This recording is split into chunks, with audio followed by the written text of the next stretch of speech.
folks, Stuart here for the 4Crows Bushcraft and Primitive Living Skills, and welcome to another of my videos.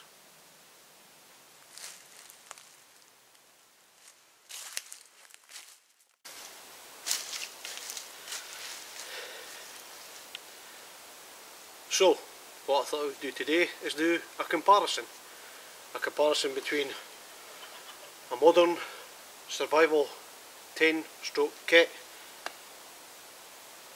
show its contents which are shop bought, compared to a primitive survival kit with the components that Mother Nature provides. So we'll get a look at the contents and have a comparison, and I'll get back to you in a second. Okay?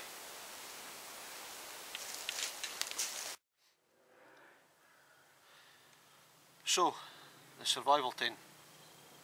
Let's have a look at the contents of it. Now, you could have a shop bought one with the kit already there for you, or you could make up your own.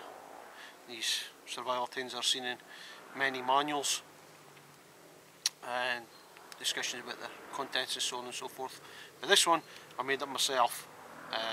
It's not got everything in that you yourself might think, well, there's other things that should be in there, but I don't normally carry these things. I just made this up for the purpose of this video. So we'll get on and open it up and have a look. So we've got the old Ranger band to hold it together. We could have had another Ranger band the other way to seal the contents in to make it waterproof. But as I say, this is just for the purpose of this video. So I'll just pop that tin there, that lid there. I've got a small stick I can prop it up a wee bit, a little bit, just so you can see that. I hope you can. I'll bring it back towards me. In fact, I'll just move back a bit. There we go. So, what we have, piece of cord, utility cord, climber's rope, cord, good, strong cordage. We have some cotton wool discs. You can coat them in Vaseline. It's been coated many times to extend the life of the duration of the flame that you get off them. We'll also have that candle, just a tea light, some fishing line, modern ferro rod, a lighter, some brass wire for making snares, so on and so forth, a pair of tweezers for taking splinters and things out, a small fishing kit which comprises of hooks, various sizes, split shot for weights, and have swivels in there as well. We have a knife, just a standard pocket knife, and of course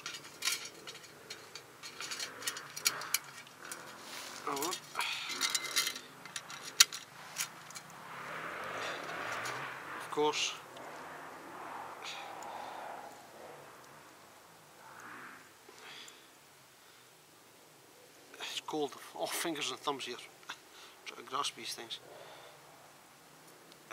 and strike anywhere matches.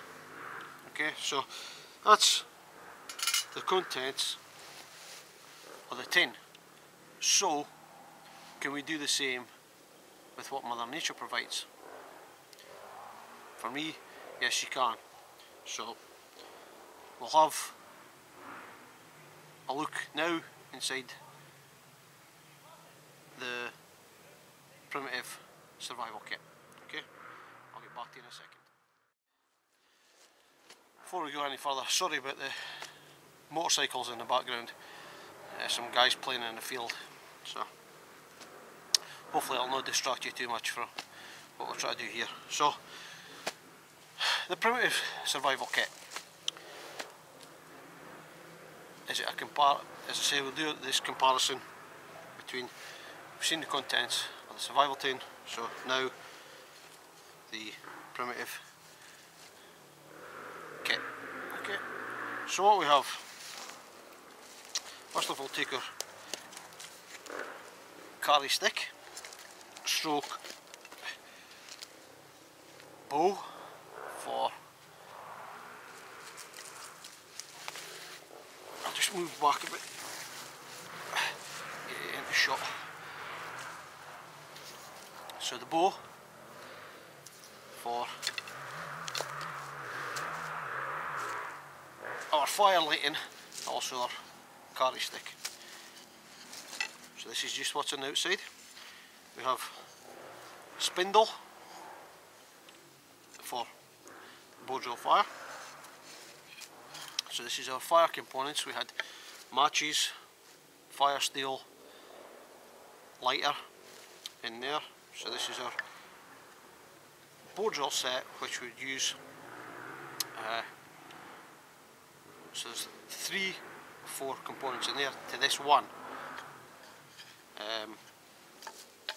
But once you've practiced with this, it's a reliable form of lighting fire, making fire. Also, we have less reliable in the temperate zone, but it can be done, is the hand drill. But this is the dual purpose piece of kit, which I'll show you in a second. So that's just on the outside of our kit. So what we have inside our kit, our carrying, it's not metal, it's buckskin. Okay, so we'll undo our tie.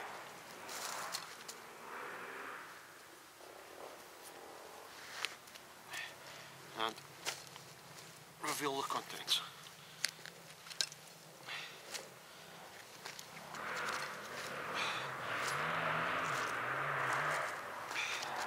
So,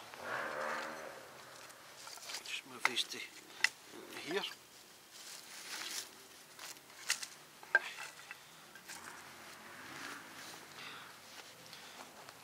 Just a little bit of order here. So we discussed, in our survival tin, we had modern climbers accessory cord. Here we have Mother Nature's accessory cord. This is nettle fibre being braided and turned into cordage, basically. So that's cordage. We've also got unprocessed lime bark. Processed as in it's been taken from the lime tree. It's the inner bark, and in its dried state I now have another method of making more cordage. So it's 2 sets of cordage to 1. We also have our socket for the bow drill. Okay. So while we're on fire, in our buckskin pouch with an antler toggle, we have various forms of tinder. In the tin we had the cotton wool pads. In here we have got a piece of punk wood, some chaga, which is a form of fungus, we have thistle or rosemary willow herb down seed. It's the pappus hair. It blows the seed, carries the seed away. So we've gathered up all the pappus hairs like that. We've also got the obligatory birch bark. We also have, what else do we have? Oh, we have a piece of fomentarius, horseshoe hoof fungus. So we have that, and then we have, what else? What I showed you in the last video is umbellifer, dead stalks, the heads, the fine parts, which carried the seeds to turn into a tinder bundle, and we also just more birch bark, okay, in our little tinder pouch there. So we have 1, 2, 3, 4, start again, 1, 2, 3, 4, 5, 6 forms to 1 for ember extending, creating fire. Okay. So what else do we have? Well, what we have in here that's not in the survival tin is glue. This is pine resin mixed with charcoal from your fire, 50-50. So we have glue. We have a couple of small stones which would help you for abrading bone, because this is one sandstone, and this is a granite pebble which would be useful with pieces of flint to make tools. So we also have a hand axe. We've got one cutting tool, the knife, in the survival tin. In the primitive survival kit we have flint hand axe, but also we have, let's have a look in this pouch.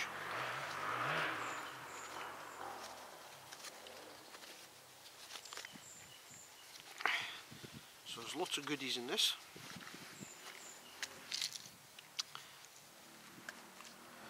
We also have a small container containing various things which I'll get onto, but I'll do the pouch first. So we'll just empty all this out.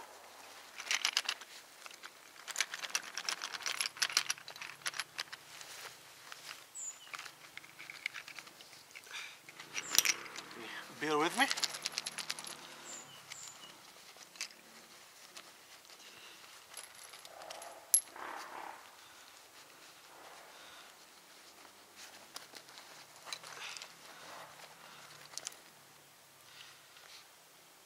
There we go, so that's little buckskin pouch empty. So we also have the raw materials to make glue. What I've got here is a lump of pine resin, which melt it, mix it with the charcoal, we have our glue. In its raw state like this, if I was to melt it and use it as glue, it'd still be brittle.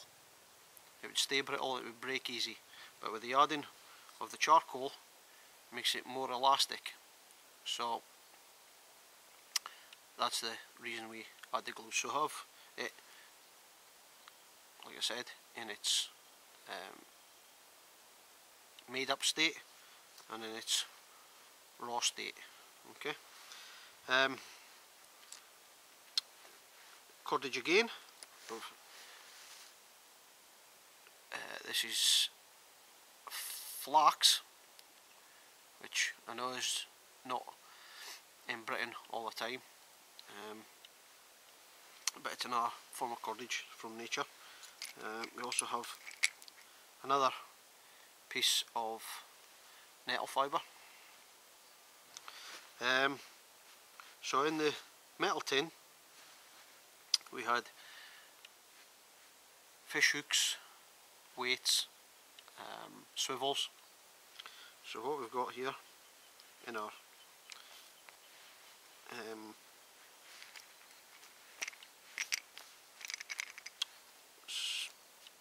primitive kit,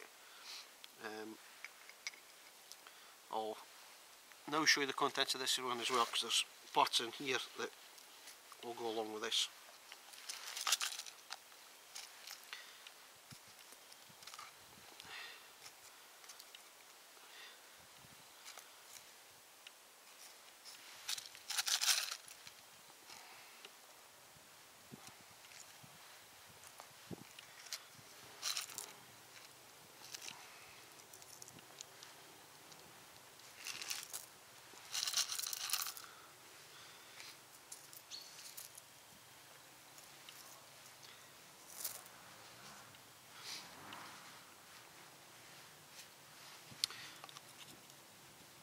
There we go, so that's that small container empty, which incidentally is made from birch bark sewn together with spruce roots, and the bottom held in with pins and a carved lid. So where were we? Yeah, cutting tools, got back to that. Sorry if this seems I'm jumping back and forwards a bit, I'm trying to do it in a linear fashion, but it's not working. So we had our knife, as I say, in the tin. We've now got an axe. We also have flint cutting tools. Now, flint is not, it's quite rare up here in Scotland. So what else could you use for a cutting tool? Well, we could use slate. A piece of slate can be abraded on your sandstone, back and forth, nothing difficult about that, to create a cutting edge. Okay, so if you haven't got flint, we can improvise and use other things. The fishing kit. So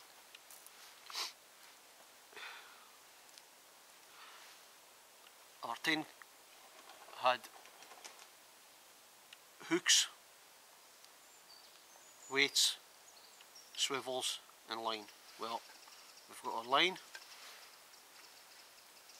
we've got weights. Now these are probably thinking, God, they're big, but this is what nature provides.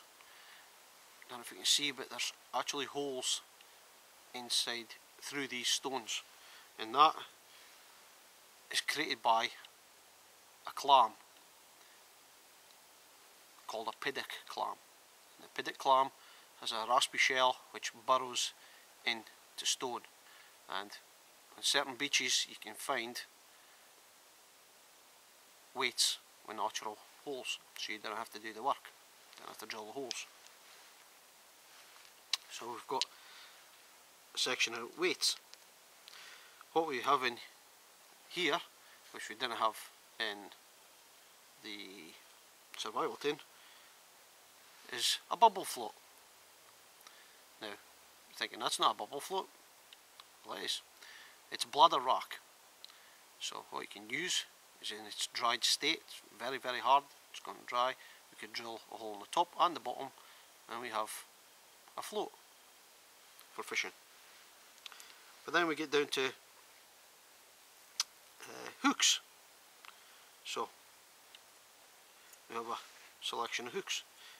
Here I have one. It's not quite complete, it's just to let you see it on its dropper. I don't know if you can see that. So it's basically a piece of bone using our glue stuck onto a wooden shaft. which was carved by a piece of flint and sanded smooth on a stone, and the dropper is natural cordage hand spun. So we've got that hook, which is a comparison to the hooks that I have, because I've got a 1/0 hook in there, so it's roughly about this size. But then I had a friend once say to me, "What, you fishing for sharks?" So I rose to the challenge and thought, well, he's right. What happens if you've only got small fish? Small fish only take small hooks. Big fish take small hooks and big hooks. So I came up with this hook, which again is a bone barb. I'll let you get some close-ups later. Bone barb, wooden shaft, and bound round with spruce root, and it's braided cordage for the dropper, natural cordage. What I would do is I wouldn't use the hook in the state it's in just now. I would cover it with pine resin or glue to make it waterproof, but also to give it strength before baiting it up. But say I'll let you have a close up in a minute. So there's big hook, small hook, and in this kit we also have something that you're no see in the temperate lands regions. I have a mackerel feather.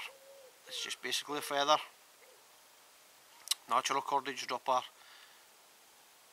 and the hook is, as I say, you'll not find it here. You have to go to the deserts of Arizona, but it's a natural hook, and it's a barrel cactus spine. So we have a feather for mackerel. Well, we also got another type of lure made from slate, bone, held together with lime bark cordage. So it's a treble hook on the bottom. The weight is the grey bit in the middle, is slate. You see how thin that is to make it sink, and the head is just a piece of bone. It's all held together with cordage. So we've got two fishing lures, which we haven't got in there. I do understand you could buy modern lures and stick them in that kit. I'm not saying one is better than the other, I'm just trying to show a comparison here. We also have a different type of hook. It's not a hook, it's a gorge. In fact, I've got two of them. I'll show that in a second. So you can see it's a small bone with a hole drilled through it. In fact, sorry, no, that's not been drilled through, just held in place by the cordage. So we've got gorges which work different from a hook, in the way that when you bait this gorge, it's baited up like so. The bait is wrapped round the piece of bone, and then when the fish takes it and swallows it, the gorge then turns and jams inside the fish's mouth. So it's not a hook, it's a gorge. Okay, again, natural cordage.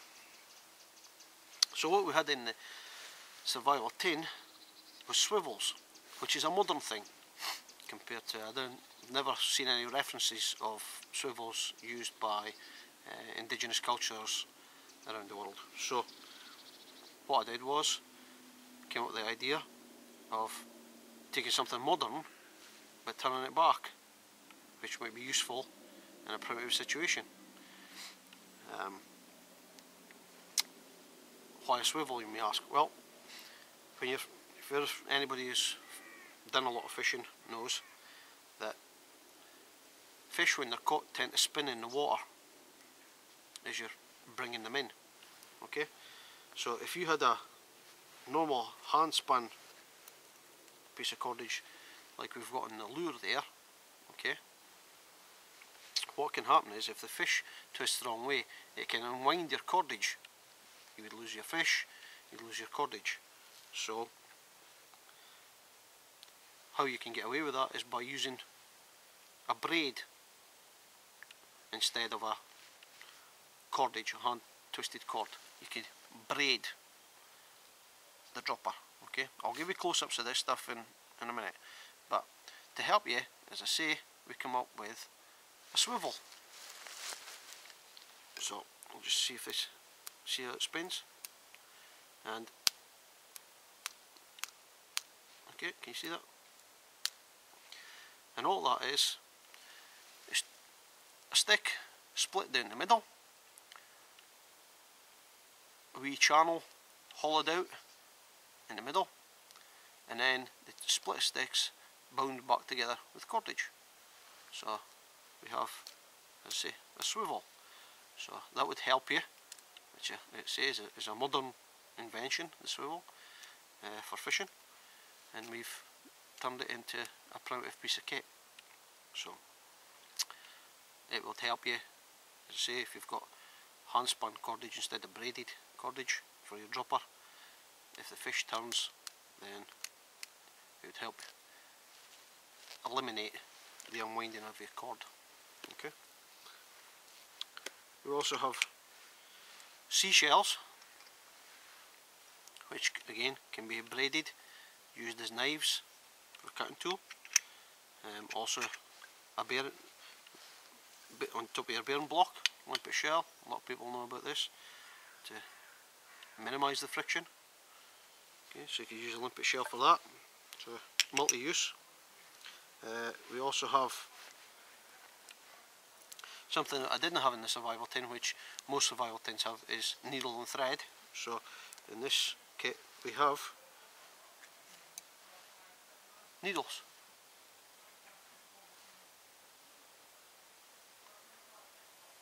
What I have here is 4 needles.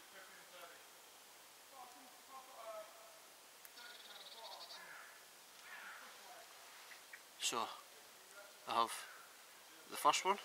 This one here is made of wood. It's box wood, you've heard of box hedge. This one here is rabbit leg bone. This one here is a deer leg bone, and this one made from antler. So we've got 4 needles there. Whoops.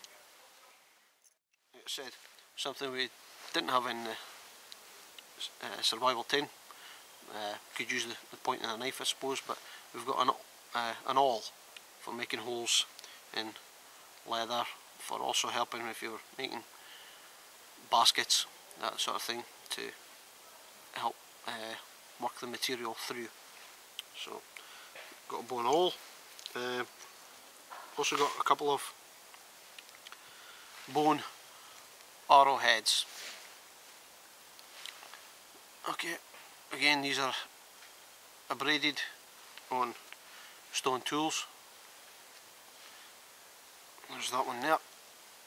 Okay, so there's that, but what I also have is little shards of flint and quartz. Now, why am I carrying these?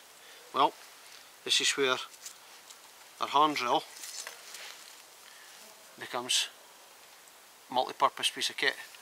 What I can do, as well as light fire with it. In the end, this is a piece of elder, so it's got a hollow soft pith in the centre. What I can do is insert, hang on, just bear with me, I can insert pieces of flint or quartz to make drills for making holes. So this is I just pop a bit and try to get a piece in the end here for you. I've not got any glue to hold, melt it to hold it in.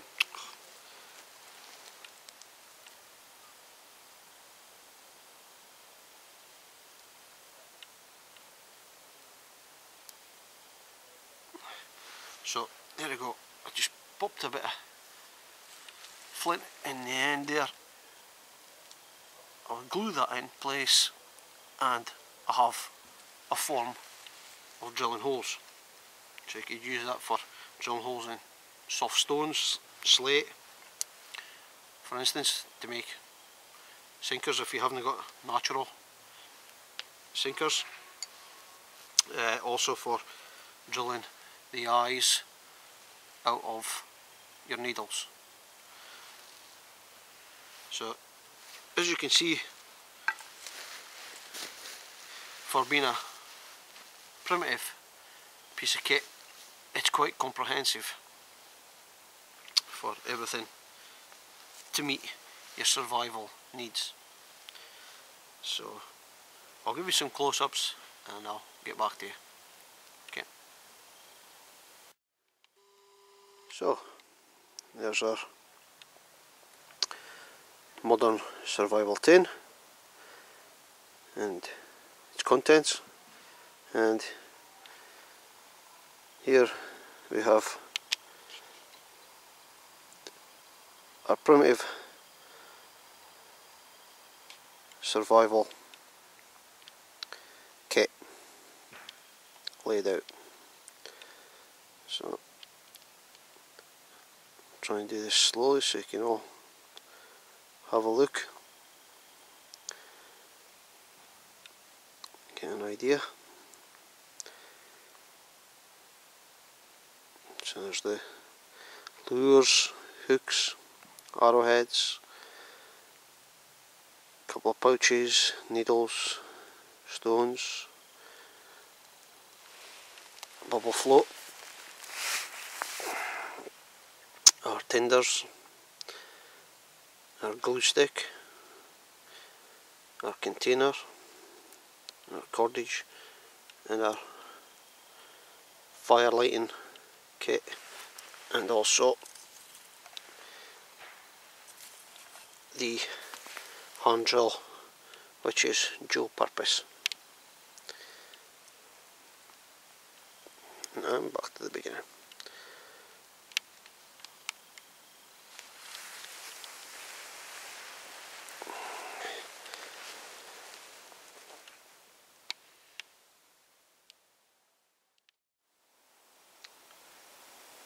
Well, thank you for joining me on that video. I hope you found it a bit informative.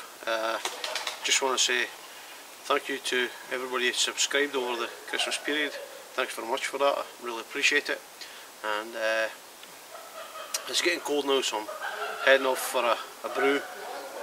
As you can hear, I'm not alone in the woods here today, which is a shame, but never mind. So thanks for joining us once again, and I hope you can join us for the next one. Thanks very much. Cheers. Bye.